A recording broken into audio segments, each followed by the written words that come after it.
In the harsh, sun-bleached deserts of 7th century Arabia, a new faith was being forged in fire, and right at its heart stood a figure whose character would really define an entire era. So let's dive into the profound sincerity and the quiet, incredible strength of Abu Bakr. We're going to start with this exchange because it really gets to the core of our story. So, a verse was revealed about being judged for one's deeds, and Abu Bakr felt the true weight of that. But the Prophet Muhammad, peace be upon him, he offered a completely different perspective. He taught him that the exhaustion, the sadness, all the daily struggles of a believer, they aren't punishments. They're actually a form of divine mercy, a way of purification. To really understand the man, we first have to understand his world. Early Mecca was a crucible. It was a testing ground where this new faith was clashing head-on with ancient traditions. And for those first believers, this was a time of just intense persecution, where your character wasn't just revealed, it was literally forged in fire. Yeah, this conflict wasn't just about ideas, it was brutally physical. The powerful Quraysh tribe, well, they directed their anger at the most vulnerable members of the new Muslim community, the poor, the weak, and the enslaved, anyone who had no clan to protect them. Torture was a tool. It was used to break their will and, honestly, to terrify anyone else who was even thinking about joining them. So you can imagine, this was an incredibly high-stakes test of conviction. So, how did Abu Bakr deal with this brutality? Well, not with retaliation, but with something you might call a revolutionary strategy. He used his personal wealth, not for his own comfort or for status, but as a powerful tool for liberation. The story of Bilal is just such a powerful example of this. As a slave, he had no tribal standing, which meant he was completely defenseless. His master would drag him out into the desert at midday, throw him on that scorching sand, and place a massive rock on his chest, demanding he renounced his faith. But through it all, Bilal would only repeat, "One, one," just affirming his belief in a single God. And seeing this, Abu Bakr, he didn't hesitate. He walked directly up to Bilal's tormentor and intervened, negotiating his freedom right there on the spot. Whether it was by trading a stronger slave or paying a high price in gold, his goal was singular: to end the suffering. It was just a direct, courageous, and deeply compassionate act. And the cost of this freedom? It was immense. We're not talking about a small gesture here. Sources say he paid between 7 and 40 gold units. That's a fortune back then, probably enough to sustain a family for years.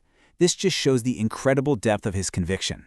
And freeing Bilal wasn't just the one-time thing, it was really the beginning of a mission. Abu Bakr systematically sought out and purchased the freedom of other enslaved Muslims who were facing this kind of persecution. People like Zanera, who was tortured so badly she lost her sight, and so many others who had no one else to defend them. So what was his motivation? Well, his own father asked him, "Son, if you're going to free slaves, why not free strong men who can protect you?" And Abu Bakr's reply was so simple: "I only seek what God seeks." These verses from the Qur'an, which are believed to have been revealed about him, they just capture the spirit perfectly.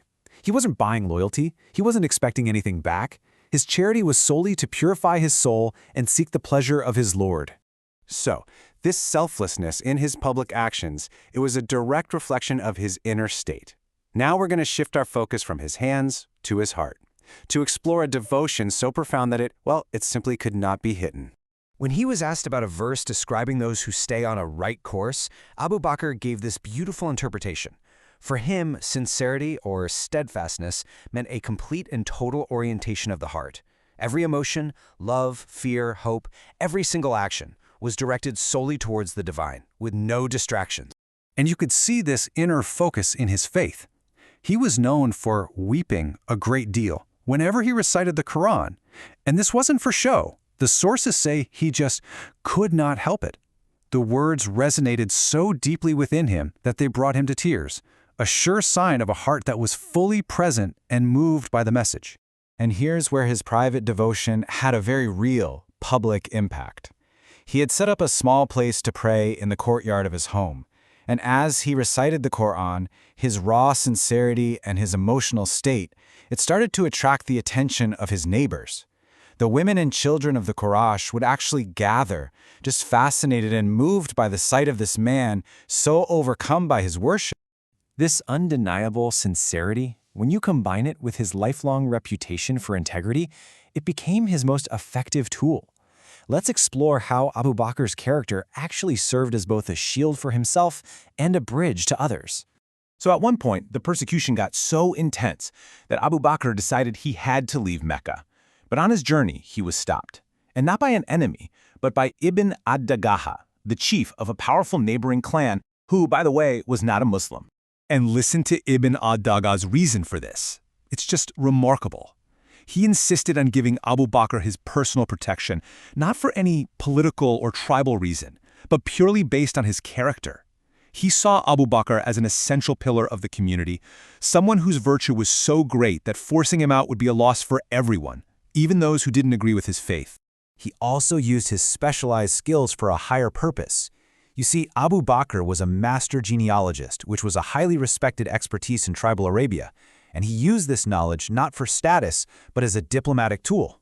He understood the intricate relationships between all the clans, and that allowed him to approach their leaders with respect and present the message of Islam in a way they would actually understand and consider.